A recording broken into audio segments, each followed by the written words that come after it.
मंडळी, तुमच्या आमच्या आयुष्यातल्या अगदी बालगीताच्या दिवसांपासून आपण मोठ्या पावसात शाळेभोवती तळ साचलं म्हणून शाळेला सुट्टी देण्यात आल्याचं ऐकतोय आणि त्यात काही खटकण्यासारखंही नाहीये। पण कधीतरी तुम्ही वाहतूक कोंडीमुळे शाळा बंद ठेवल्याचं ऐकलंय का? नाही ना?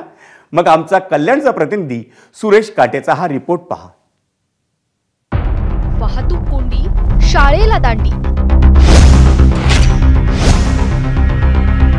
वाहतूक कोंडी सुरू, शाळा बंद।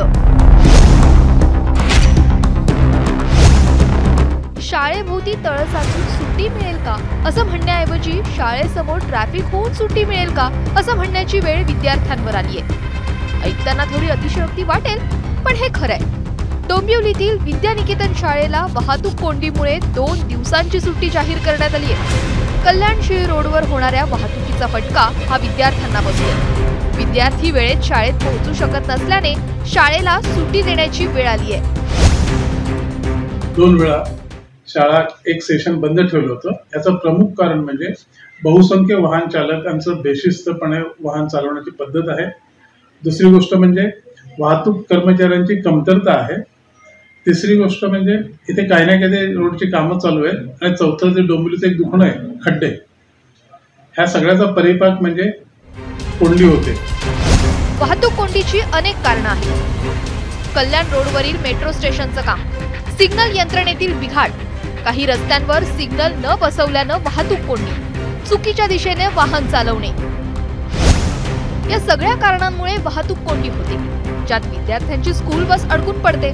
परिणामी शाळेवर सुट्टी जाहीर करण्याची वेळ येते। इथे रस्ते छोटे असले तरी पण असे गाडी पार्क करतात, स्वतःची 2 व्हीलर असेल, 4 व्हीलर असेल, रिक्षावाले वगैरे, त्याच्यामुळे ते होतं। पण मग त्याच्यावर सोल्युशन काढणं जरुरीच आहे, का असं जर होत राहिलं तर मुलांचं नुकसान होईल। ट्रैफिक कम होना चाहिए, गाड़ी सबके पास है, सब निकालते हैं, बात बराबर है, लेकिन ट्रैफिक रूल्स भी फॉलो होना चाहिए, वो बहुत ज़रूरी है, जो आजकल कोई करता नहीं है। बसेस आहेत त्यांना जाता येत नाही, कारण ट्रॅफिक असल्यामुळे मुलांचं खूप नुकसान होतं। अभ्यासक्रमामध्ये जे शेड्यूल असतात, त्यांचे सब्जेक्ट्स असतात किंवा काही पण शिकवतात टीचर्स, ते होत नाही। आधीच रस्त्यांवरील खड्डे वाहतुकीला ब्रेक लावतात, त्यात बेशिस्त वाहन चालक आणि सिग्नल यंत्रणेतील बिघाड, याकडे वाहतूक विभागाने आता गांभीर्याने लक्ष देणं गरजेचं आहे। सध्या समस्त विद्यार्थी, पालक आणि शाळा प्रशासनाची एकच भावना आहे, घाला वाहतूक कोंडीला आळा आणि सुरू करा आमची शाळा। शाळेमध्ये जाणारे जे विद्यार्थी आहेत, त्यांच्या बसेस आहेत, त्या बसेसना या वाहतूक कोंडीमध्ये जात असताना विद्यार्थ्यांना शाळेपर्यंत पोहोचण्यासाठी उशीर होत आहे। त्यामुळे शाळा प्रशासनाने शाळेला 2 दिवस सुट्टी दिली आहे।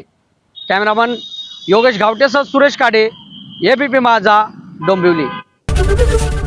एबीपी माझा, उघडा डोळे बघा नीट।